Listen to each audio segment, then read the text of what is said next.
Assalamualaikum warahmatullahi wabarakatuh. Halo Bapak Ibu pejuang P3K. Gimana hasil seleksi administrasinya? Mudah-mudahan lulus semua ya. Karena kabarnya untuk P3K guru itu hampir semua lulus ya selama kalian upload berkasnya ya. Karena guru itu kan terkoneksi di Davodi. Nah berarti nggak kerasa kan sebentar lagi ujian tahap 1 akan dimulai. Jangan kalian buang-buang waktu, persiapkan dirinya untuk belajar soal-soal P3K.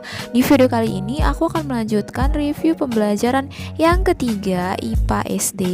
Pokok bahasannya itu adalah makhluk hidup dan proses kehidupan. Dari judulnya aja udah kelihatan ya bahwasanya ini IPA untuk yang biologinya ya. Ini udah bagian yang ketiga, silahkan kalian cek yang lainnya, yang pertama, yang kedua, yang pertama sampai yang keempat itu juga udah. Silahkan kalian cek di description box linknya. Persiapkan diri kalian betul-betul. Mudah-mudahan nanti kalian lulus ya. Selamat belajar. Soal yang nomor 1, organ-organ pada sistem pencernaan makanan manusia dapat dibedakan menjadi saluran pencernaan dan kelenjar pencernaan. Berikut ini organ yang merupakan saluran pencernaan sekaligus sebagai kelenjar pencernaan adalah yang A. Lambung dan usus halus, B. Pankreas dan hati, C. Usus halus dan hati, D. Pankreas dan usus buntu, E. Lambung dan hati. Saluran pencernaan itu adalah saluran yang dilalui bahan makanan, disebut juga organ pencernaan. Terdiri dari 6, dari mulai mulut, kerongkongan, lambung, usus halus, usus besar, dan anus. Sementara kalau kelenjar pencernaan itu adalah bagian yang mengeluarkan enzim untuk mencerna makanan. Terdiri dari mulut, lambung, usus halus, pankreas, dan hati. Jadi mulut, lambung, usus halus, pankreas, dan hati ini bisa mengeluarkan enzim ya. Jadi yang merupakan saluran pencernaan sekaligus sebagai kelenjar pencernaan adalah, kita lihat yang sama, ada lambung dan usus halus ya. Jawabannya adalah A. Soal yang kedua, berikut mekanisme pada pernapasan perut. 1. Rongga dada membesar. 2. Otot diafragma mendatar atau kontraksi. 3. Udara dari luar masuk. 4. Tekanan udara di paru mengecil. Urutan mekanisme inspirasi pernapasan perut yang benar adalah, inspirasi adalah proses menghirup udara atau menarik napas. Lawan inspirasi itu ekspirasi, yaitu proses mengembuskan udara atau mengeluarkan napas. Inspirasi ada dua, inspirasi pernapasan dada dan inspirasi pernapasan perut. Langkah-langkah inspirasi pernapasan perut, yang pertama otot diafragma mendatar, yang kedua volume rongga dada membesar, yang ketiga tekanan udara di dalam rongga dada lebih kecil daripada udara di luar, yang keempat udara masuk. Jadi mana yang pas? Jadi tadi yang pertama otot diafragma mendatar berarti nomor 2 ya. Yang nomor 2 awalnya itu C. Selanjutnya volume rongga dada membesar, ya nomor 1 pas ya kan. Kemudian tekanan udara di dalam rongga dada lebih kecil berarti nomor 4 iya pas. Kemudian udara masuk nomor 3. Jadi pas jawabannya adalah C ya.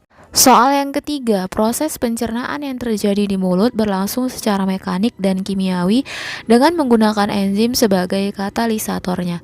Zat yang diubah dalam mulut dengan perantaraan enzim adalah A. Vitamin, B. Mineral, C. Lemak, D. Karbohidrat, E. Protein. Pencernaan mekanik merupakan proses pencernaan menggunakan gigi.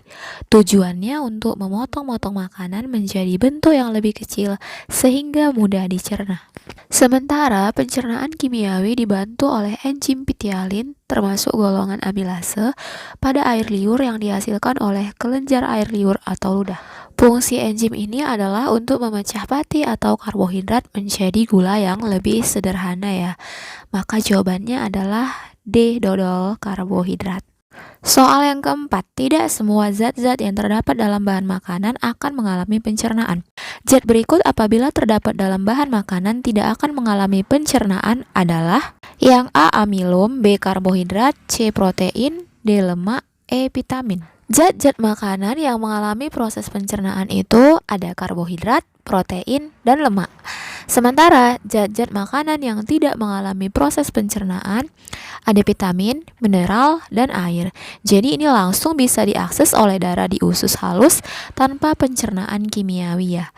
Maka di pilihannya itu yang ada adalah E ya, vitamin. Yang kelima, proses pertukaran oksigen O2 dan karbon dioksida CO2 yang terjadi pada alveolus setelah inspirasi dan ekspirasi terbentuk oksihemoglobin.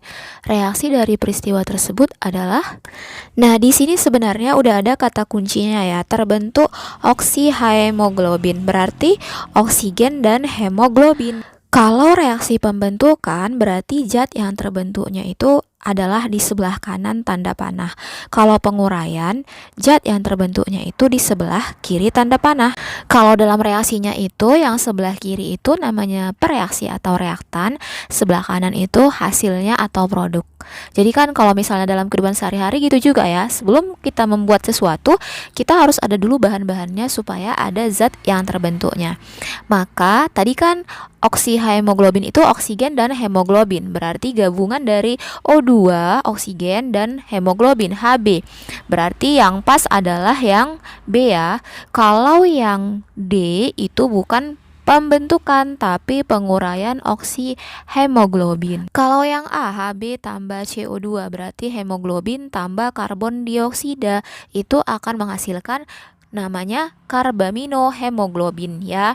Kemudian kalau yang C, HbCO berarti gabungan antara hemoglobin dan CO, karbon monoksida, akan menghasilkan HbCO namanya karboksihemoglobin.